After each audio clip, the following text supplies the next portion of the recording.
Let's see the question. The question is if f of x is equal to mod x plus greatest integer of x minus 1, then f of x is equal to क्या f x is continuous at x equals to 0 as well as at x equals to 1. मतलब 0 और 1 पे basically continuity हमें बताना है कि कौन से पॉइंट पे कंटिन्यूस होगा, कौन से पॉइंट पे कंटिन्यूस नहीं होगा. तो the concept use is continuity at a point.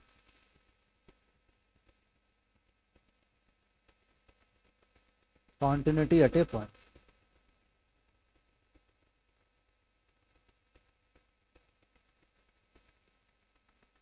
ठीक है. तो F x equals to mod x. Mod x तो एवरीवेयर कंटिन्यूस होता है. Mod x is continuous throughout the domain.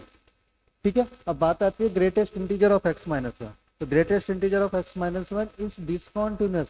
मतलब greatest integer of x is discontinuous at all integer point. इसका मतलब कि एफ एक्स की जो वैल्यू है हमारे पास, एफ एक्स क्या है, mod x plus greatest integer of x minus 1. ठीक है. एफ एक्स की वैल्यू है mod x plus greatest integer of x minus 1. अब x माइनस 1 जब भी कोई इंटीजर वैल्यू लेगा तो यहाँ पे अब हमारा पॉइंट ऑफ डिसकंटिन्यूटी आएगा. तो इसका मतलब x माइनस 1 ये F x will be greatest. अब यहाँ पे लिख सकता हूँ मैं greatest integer of x minus 1 will be discontinuous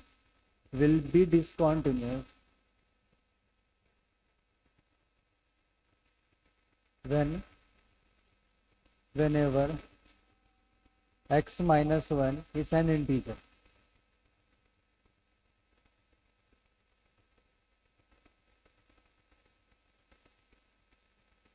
जब भी x माइनस 1 इंटीजर होगा तो greatest integer of x minus 1 क्या हो जाएगा, डिसकंटिन्यूस हो जाएगा. अब x माइनस 1 इंटीजर होने के लिए अब यहाँ पे क्वेश्चन पे क्या है, x इक्वल्स टू 0 और x इक्वल्स टू 1. इसका मतलब x इक्वल्स टू 0 और x इक्वल्स टू 1 दोनों पे मुझे अब पॉइंट ऑफ डिसकंटिन्यूटी चेक करना. ठीक है. x इक्वल्स टू 0 पे चेक करता हूँ मैं. तो एट x इक्वल्स टू 0, तो x इक्वल्स टू 0 भी एक इंटीजर है, तो 0 पे चेक करता हूँ मैं. तो 0 पे चेक किया तो मैं एफ ऑफ पहले एल एच एल लिख लेता हूँ. एल एच एल, तो L H L equals to 0 minus पे ये वैल्यू हमारा 0 हो जाएगा. अब 0 से थोड़ी सी वैल्यू कम है, 0 से थोड़ी सी वैल्यू कम है, मान लेता हूँ मैं इसमें -0.99. तो -0.99 माइनस 1 दैट इज -1.99. -1.99 से पीछे इंटीजर कितना आ जाएगा, -2. ये आ गया माइनस.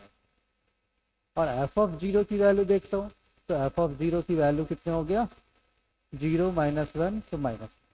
तो यहाँ पे देख सकते हो एल एच एल और F of 0, L H L और एफ ऑफ 0 दोनों अलग अलग वैल्यू है. तो F X is discontinuous at X equals to 0. ठीक है. तो since L H L not equal to F of 0, तो F of x is discontinuous at X equals to 0. F X is discontinuous at x equals to 0. ठीक है. अब आती है बात एट x इक्वल्स टू 1 पे चेक करने का. ठीक है. तो at x equals to 1, at x equals to 1.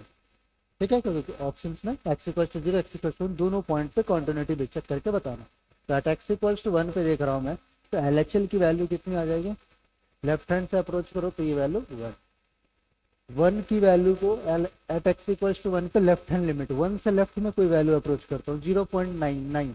तो 0.99 माइनस 1 0.01 का माइनस में, तो माइनस 0.01 आ गया लगा. तो माइनस 0.01 मतलब कि यहाँ पे रफली एक वैल्यू ले सकता हूँ मैं.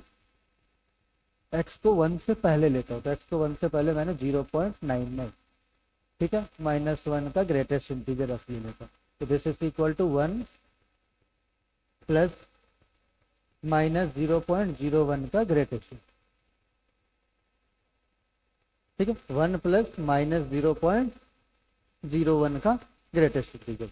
दैट इज अगर नंबर लाइन पे देखा जाए 0 है, माइनस 0.01 इधर होगा, इससे पहला इंटीजर -1. ठीक है. Reverse order. तो ये हो गया 1 - 1 विच इज इक्वल टू 0. ये वैल्यू आ गया हमारे पास 0. अब एफ ऑफ 1 की वैल्यू देख लेता हूँ. एफ ऑफ 1 की वैल्यू हो गया हमारे पास 1 मॉड एक्स इक्वल्स टू, तो मॉड वाले से 1 आ गया, 1 minus 1 0, that is equal to 1। तो अब यहाँ पे देख सकते हो हमें L H L again not equal to F of 1, तो since L H L not equals to F of 1, L H L और एफ ऑफ 1 आपस में इक्वल नहीं है, so F X is discontinuous, so f of x is discontinuous, तो F of x is discontinuous, कौन से point पे discontinuous हो गया, एट एक्स इक्वल्स टू 1। तो ऑप्शन में एक्स इक्वल टू 0 और 1 से रिलेटेड ही बात थी, ठीक है। तो हमारे पास आंसर आ गया, function is neither continuous at X equal to 0 nor at X equal to 1। तो option D is correct for the given question.